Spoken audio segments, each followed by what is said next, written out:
Hey guys, so I'm here to do a special review, one that's kind of out of the ordinary for me. Um, I originally had planned earlier this week, basically for tomorrow, to do a review for one of Rob Williams' movies. I think it was Good Morning Vietnam. I had planned this review like a year ago when he died, and then never did it because of stuff going on in my life. I kind of just lost track and didn't didn't have any interest in doing it. And I thought, oh well, it's the 1 year anniversary. Why not do that? Um, but then I also realized that tonight the documentary "I Am Chris Farley" was going to be on Spike TV tonight, and I was like, well, all right, fuck it, I'll do a review for that instead, because much as I love Ron Williams, I really do, and the world's a less funny place without him, and you know, rest in peace, Ron Williams. You're one of the greatest of all time. I think it's just a little too late to do a review or a tribute video. I think it's just kind of being redundant. I think there's a lot of great tribute videos out there for Robin Williams, and if you want to watch one, there's plenty on YouTube, and a lot of great ones out there. Um, the I Am Chris Farley documentary was one that I was really looking forward to, mainly because I fucking love Chris Farley. Anybody who knows me, I grew up on Chris Farley. He, in my opinion, is one of the most underrated comedians of all time. He doesn't get the appreciation he deserves. He doesn't get the praise he deserves, especially when he was alive. He was so freaking funny and ahead of his, and he's been duplicated a million times. Fucking people like Melissa McCarthy owe everything to him. People like that, Zach Galifianakis, people like that owe so much. A lot of comedians owe so much to people like Chris Farley, and I was particularly like, all right, this should be a damn good documentary. I love, like I said, this is about a person I adored when I was little, and I said this could be a really good, funny, tragic documentary. And you know what? Now I just got done watching it a couple hours ago, and you know what? It was a good documentary. It was. It was a really good documentary, and I recommend people checking it out. Um, it really is it is a celebration of Chris Farley more than anything. That's what it is a celebration of Chris Farley. It does have a lot of the tragic stuff towards the end. I'll get to that in a minute. But it's more a celebration of his life and the man, the myth, the legend, how funny he was, told by everybody. I particularly liked the old footage of him on improv when he was doing improv at I forget what Second City improv that he was doing in Chicago, and watching like the old footage. That was cool. I that stuff like that. I really liked when they were showing old footage that's never been seen before by anybody until now. That was great. I love watching stuff like that, and I love the stories that his family told, particularly his family told about like his early life when he was in high school, particularly pulling out his penis in typewriting class. That was pretty funny, and his dad was not mad at him for that. He actually really thought that was fucking funny. That was a pretty funny story. He was like your stereotypical. He was a big football player. He was so he was so lovable. They talk about like all the funny stuff. There's a lot of funny stories about him, like at the beginning of the movie, like before he became famous. Of course, they go through his SNL stuff, and that stuff is great. And that, of course, like they saved the very best at the end for the Matt Foley. They talk about the Matt Foley character, and that was fun to see that he originally started doing that on at the Second City Improv, and that was kind of fun to watch the footage of him doing it at the Second City Improv, and the Matt Foley character, and that was kind of funny. I liked that, like seeing the origins of that, and Matt Foley, it was like watching that sketch again. Oh my god, it's still one of the funniest SNL sketches I've ever seen. That and Chippendales is still two of the funniest sketches I've ever freaking seen. I can watch again and again and again. It's still laugh. And like just seeing like David Spade and Christina Applegate trying so hard not to laugh, and David Spade especially just breaking character. And David Spade even said, he's like, I really, like, I had a hard time. I thought I was about to lose my job because I kept laughing so hard. And I like that they kind of... So Chris Farley was a guy that was known... I've read a lot about him and how he was a guy who just wanted to be loved by everybody, and he wanted to be adored by everybody. And he was by pretty much everyone, except critics. Which has always bugged the hell out of me about, is that critics have been pretty goddamn harsh when it comes to Chris Farley until like recent years. I mean, they still kind of are. Like they talk about how Tommy Boy was not well received, and it wasn't. And it's still like the reviews are not as. It's not until like recent years where people are kind of growing more and more to like it. Like, even critics are liking it. Like, audiences love it. Like, people like me, I love Tommy Boy. Tommy Boy is one of my all-time favorite comedies.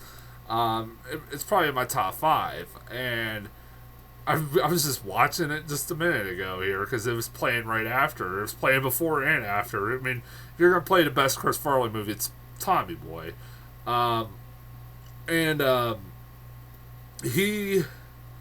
They said he was devastated when their critics came back and said that they did not like the movie. That devastated him. And that pisses me off when you sit there thinking about that. It didn't help his psyche, which is, it shows how kind of, how kind of dark Chris Farley's personality was, that he was not the most stable person, as we all know, and just something like critics not liking his movie just threw him over the edge. And it wasn't really until Black Sheep, which I found funny, but he said he hated Black Sheep, and that ended up that movie. Now I'm going to tell you this right now, because of this movie, I will never be able to watch Black Sheep the same again, because in the movie I'm kind of going through a lot of stuff. I know this is a very weird review, but I thought this was one of the most interesting parts when they said when he saw Black Sheep, he ended up going back or being real. He just had went to rehab for alcohol and was rehabbed and all stuff like that, and he relapsed because of fucking Black Sheep, because he hated it so much. He knew it was a bad movie. I didn't hate Black Sheep, but now, like, I can't even watch that now. Thank you, documentary. I will never be able to watch that movie. There's a lot of stuff I liked in that movie. There was stuff I liked in that movie, but out of the two, it's like the lesser of the two movies, obviously. Like,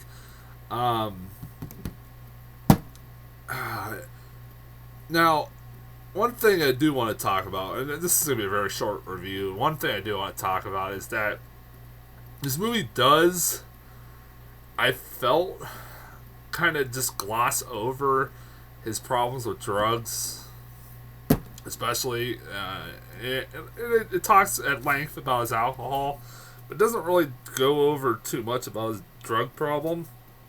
Am I the only one to notice that?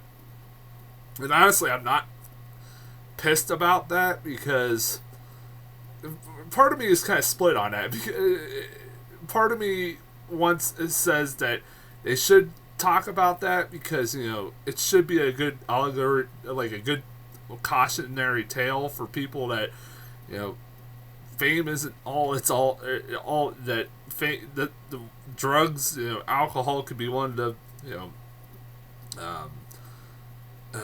what's the one of the side effects of fame and stuff like that. And that's what happened to Chris Farley, unfortunately. And I mean, I'm not saying everybody it happens to everybody, but unfortunately, it happens to way too many people. And the oh, sorry, give me 1 second. And it kind of glosses over the whole drug problem, and I felt it did. It wasn't until the very end where it did start talking about it, and then like it just automatically went into his death. Like the last 5 minutes, and my God, the last 5 minutes of this movie, you're not getting teary eyed. I was teary eyed as shit. I was in tears, watching like all his best friends talking about his death, and like like especially Bob Saget, like he was getting pretty emotional, real in a lot of parts of this movie, like. He wished he could have done something, He feels like you can tell it, like he wished he could have done something. David Spade to Mike Myers, Adam Sandler, like they talk about, there's you can only do so much. Like they did, one of them did eventually say that. It's like there's only you can do so much for someone, and Chris Farley went through like 17 rehabs.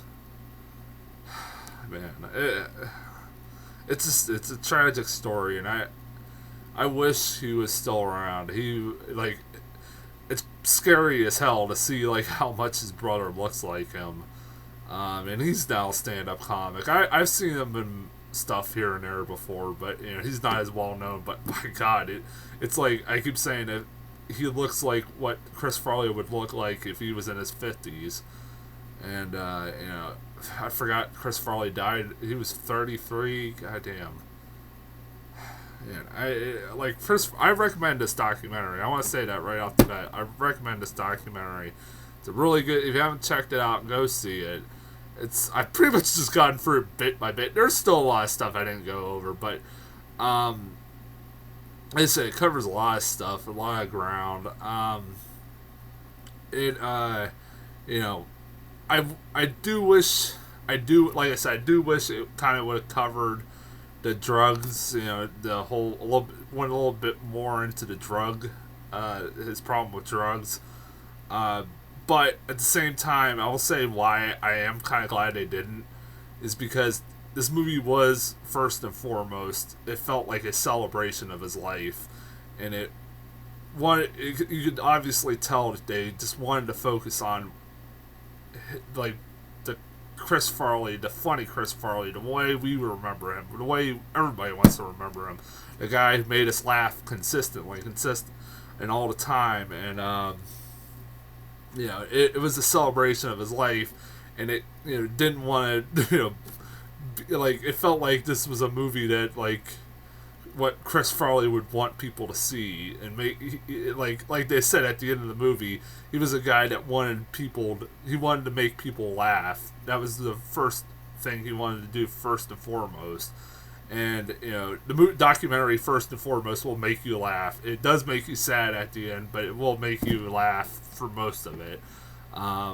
It is a good movie. I recommend checking it out.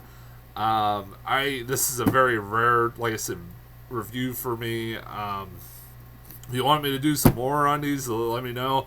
Actually, like one of my I've kind of thought about doing like reviews for like TV shows or seasons of TV shows. If you want me to do those, I can do that.